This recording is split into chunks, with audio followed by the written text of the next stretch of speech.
Hi guys! Sunflower and Gerbera naman tayo ngayon.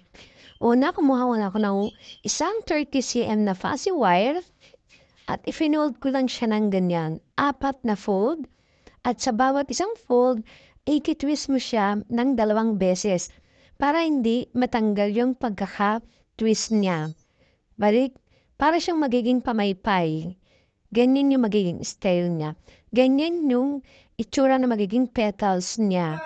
Someone wins and someone loses. We just have to someone. At medyo ayos-ayos natin ng konti. At pagkatapos naman yan, ay gagawa naman tayo ng panggitna. Isang 30 cm na fuzzy wire din. At iikot mo lang siya ng ganito.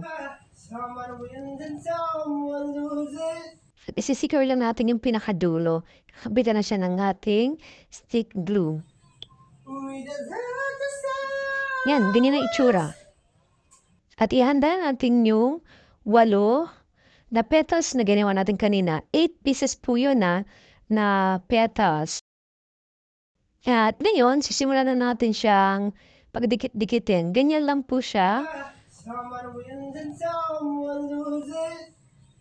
Kakapitan sa dulo, tapos ikakapit din sa may ilalim ng below.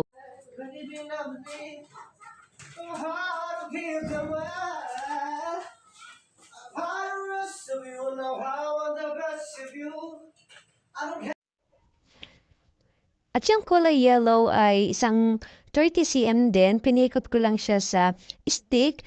At hindi ko pala na-on yung cellphone kaya hindi ko napakita. Pero napakasimple lang niya. Iikot mo lang siya sa stick para makuha mo yung design na gusto mo. Maggaling-ganyan ang tsura niya. At ikakapit mo lang din siya sa ibabaw ng ating bulaklak. Para magmukha siyang gerbera.